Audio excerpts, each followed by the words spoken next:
वो मेरे को सीधे बोलती है कि आप इतना मत बोलिए, हमको सब पता है कि सेविका लोग क्या खाती है, कितना खाती है, सब हमको पता है। सब एलिस और सेविका खा जाती है। बच्चे का पैसा जो आता है वो एलिस और सेविका खा जाती है। तो सेविकाओं के लिए ये बहुत बड़ा बदलाव आया है, जो कि उनके लिए बहुत ही चैलेंजिंग है।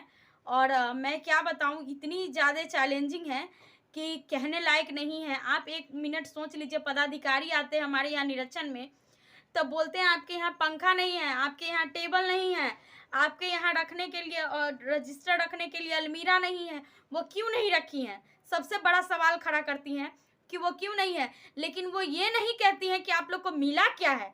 ये एक बार भी नहीं पूछती हैं। कोई भी पदाधिकारी आते तो एक बार भी ये नहीं पूछते हैं कि आप लोग को मिलता क्या है, आप लोग को मिल रहा क्या है। जी नहीं, बिल्कुल भी नहीं पूछते हैं। सिर्फ और सिर्फ वो यही देखते हैं। उनको भी यही लगता है कि हम लोगों को ना 50,000 1 लाख रुपया मिलता है और हम लोग जैसे कि अपने पैकेट में रख के और सो जाते हैं। आज की बात मैं बता रही हूँ, मेरे केंद्र पे पदाधिकारी आई थी, मैम आई थी निरीक्षण के लिए, और मैं केंद्र पे ही उपस्थित थी, जो कि 11:40 थे। मैं फोटो भी लगा दूंगी। वो आई, मैं उस समय केंद्र पे ही थी। 2-4 बच्चे हमारे खा ही रहे थे और बच्चे तो चले गए थे, क्योंकि 11:30 बजे हम लोग का टाइमिंग होता है छोड़ देने का बच्चे का। तो हम लोग खाना खिला करके 11:30 बजे तक छोड़ देते हैं। लेकिन कोई बच्चे जो धीरे-धीरे खाते हैं, वो थोड़ा लेट से खाते हैं, तो वो केंद्र पे ही थे, ठीक है? तो 3-4 बच्चे केंद्र पे ही थे, खाना-वाना बना था, तो वैसे ही सब रखा था। अभी सब साफ-सफाई ही चल रहा था, तो वो आई हैं। मैं भी थी, हमारी सहायिका भी थी, एंड हम दोनों आदमी उपस्थित थे। कुछ आम पब्लिक भी थे, 2-4 आदमी वहाँ पर। तो आई हैं, तो वो मेरे को बोली रजिस्टर दिखाने के लिए। तो हम रजिस्टर दिखाएँ, बोली कितने बच्चे का आपने अटेंडेंस बनाया है? मैं बोली मैडम, अभी हम लोगों को नामांकन 40 बच्चे का करना है, लेकिन हम लोगों को रखना 30 बच्चे हैं। 30 बच्चे में हमारे यहाँ 25 बच्चे प्रेज़ेंट थे एंड 5 बच्चे प्रेज़ेंट नहीं थे। तो बोली कि इतना जल्दी आप छुट्टी कर दी? बोली जी मैम, कि हम लोगों को ना 11:30 बजे छुट्टी कर देना है, इसकी वजह से हम लोगों ने छुट्टी कर दिया है। और 2-4 बच्चे जो हमारे लेट से खा रहे हैं, वो आपके सामने में हैं। तो उन्होंने उसको देखा है। फिर रसियाव बना था आज का, जो बृहस्पतिवार का होता है कि रसियाव देना है, और जो नया मेनू आया है उसमें बृहस्पतिवार को रसियाव है। एंड फल में जो मौसमी फल का होता है वो पपीता है। तो वो बोली जैसे बच्चे की तो बोली कि 25 बच्चे बहुत कम संख्या है। बोले कि मैम रखना 30 बच्चे को है हम लोगों को।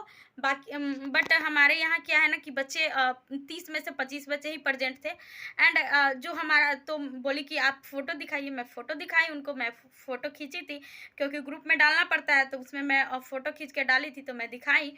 तो वो भी देखी, फिर खाने का भी फ़ोटो देखी है। फिर मेरे कपड़ा पे और वो फ़ोटो में मैच कर रहे थे कि सही में मतलब इनका मतलब है कि नहीं है। तो बोली कि ये आज का ही है। हम बोले जी। तो बोली कि ठीक है, ये जो कपड़ा पहनी है वही कपड़े का फ़ोटो भी है, उसमें भी है। तो फिर उन्होंने मेरे से पूछा कि मदर का केयर कैसे करते हैं, ठीक है? जो प्रेग्नेंट महिला होती है उसको आप कैसे केयर करते हैं? तो मैंने उनको बताया कि हम लोग का गिरी-फेंट करना रहता है, एंड उसके बाद भी हमारे यहाँ सेंटर पे जो होता है प्रोग्राम होता है, जो कि गोद भराई की रस्म होती है। तो उसमें हम लोग प्रेग्नेंट महिला को बताते हैं कि उठना कैसे चाहिए, बैठना कैसा चाहिए, प्रेगनेंसी में क्या-क्या सिचुएशन फेस करना पड़ता है, बैग कब से पैक कर लेना चाहिए, एंड उसके बाद प्रेगनेंसी के लिए कुछ पैसे भी इकट्ठे कर लेना चाहिए, कि सिचुएशन कैसा हो सकता है कोई भी नहीं देखा है। एंड उसके खाने-पीने से लेकर के उसकी सेहत की पूरी ख़्याल के बारे में मैं उनको बताई हूँ। उसके बाद वो बोली कि कंगारू मदर केयर किसको दिया जाता है? तो मैं बोली कि जो बच्चे बहुत जो पैदा होते हैं वो बहुत कमज़ोर होते हैं, तो उनको कंगारू मदर केयर की ज़रूरत होती है, जो कि माँ अपने बच्चे को कंगारू की तरह सीने में लगा कर के उसको रखती हैं, जिससे गर्माहट उसको ज़्यादा मिलता है। शरीर से शरीर का ये होने पे गर्माहट ज़्यादा मिलता है। तो बोली कि ठीक है। उसके बाद बोली कि गर्भवती महिला का सूची दिखाइए। मैंने वो भी दिखाया। तो मेरे से पूछी हैं कि यहाँ पे आपका जो एरिया है वो थोड़ा छोटा एरिया है, यहाँ पे आपके 40 बच्चे नहीं एडजस्ट हो सकते हैं। तो मैं मैम को बोली हूँ कि मैम पहले मैं पढ़ाती थी, वहाँ पे हमारा बड़ा एरिया था, कैंपस भी था, वॉशरूम भी था, चापाकल भी था।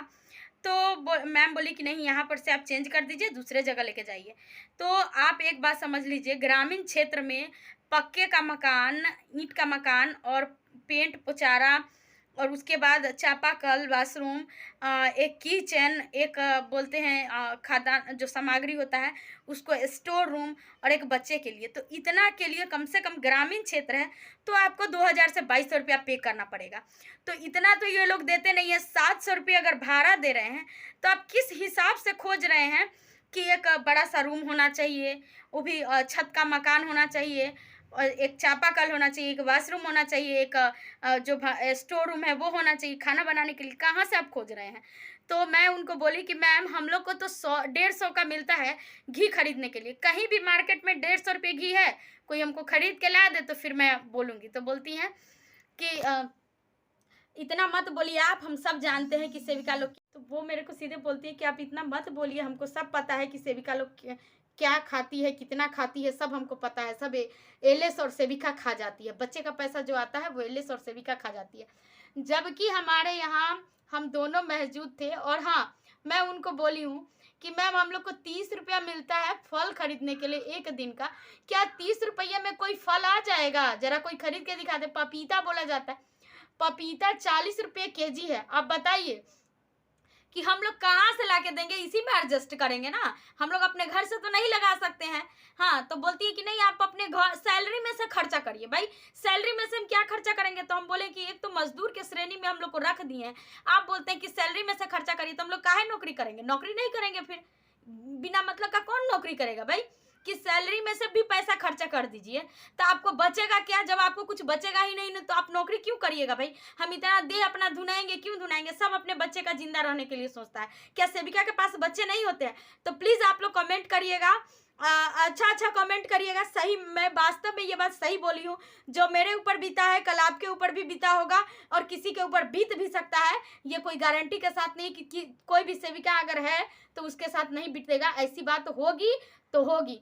मैं ठान ली हूँ कि मैं कल जाऊंगी परियोजना में, इस बात को रखूंगी तो रखूंगी। बोलूंगी डीपीओ मैडम को भी, सीडीपीओ मैडम को भी कि क्यों हम लोगों का इतना शोषण करती हैं आप लोग। छोड़ दीजिए, हम लोग अपना नौकरी छोड़ने के लिए तैयार है। चलाइए आप लोग को जैसे केंद्र चलाना है, जिससे भी चला। मैं बोलूंगी दावे के साथ बोल रही हूँ।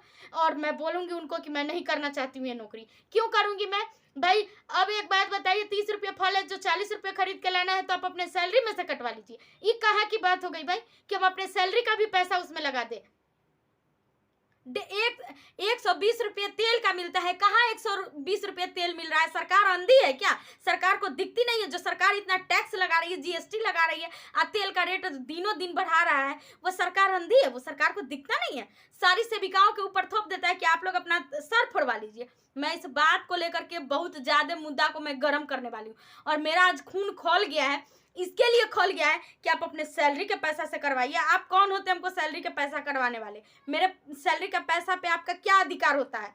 आपकी सैलरी तो नहीं कटती है जो आप मेरी सैलरी के बारे में बोल दी हैं। क्या आप पदाधिकारी है तो आप हमको बोलिएगा कि सैलरी का पैसा से कटवा लीजिए? ये कहाँ की बात है? हमको जितना आप देते हैं पोषाहार की राशि है, उसमें से मैं अगर 1 रुपया अपने जेब में रख रही हूँ, अपने पैकेट में रख रही हूँ, तब आप मेरे ऊपर इंजाम लगा सकते हैं, तब आप मेरे ऊपर कुछ बोल सकते हैं। जब मैंने आपकी पोषाहार की राशि 1 रुपया नहीं रखी हूँ तो आप मेरे सैलरी पर क्या इंजाम लगाने वाले होते हैं कि आप अपने सैलरी के पैसा से लगाइए? यह तरीका है क्या? यही होता है क्या? सेविकाओं के प्रति यही हो रहा है, रियल में यही हो रहा है। जितना ज्यादा शोषण कर ले सेविका के साथ उतना कम है सबके लिए। मैं सारी पदाधिकारी की बात नहीं कर रही हूँ, लेकिन कोई कोई ऐसे हैं जितना शोषण कर ले सेविका का उतना उनके लिए कम है। जितना काम करवा ले उतना बढ़िया है, लेकिन पैसा देने के नाम पे सबको रोना आता है भाई। तो प्लीज इस वीडियो को ज्यादा से ज्यादा शेयर करिएगा और सेविकाओं के साथ ग्रुप में जरूर शेयर करिएगा, एक कमेंट करिएगा और वीडियो को ज्यादा से ज्यादा लाइक करिएगा ताकि मैं इन सभी मुद्दे को लेकर के मैं आगे बढ़ती रहूं, आप लोग के लिए कुछ करूं। तो चलिए आप लोगों से विदा लेती हूँ। जय हिंद, जय भारत।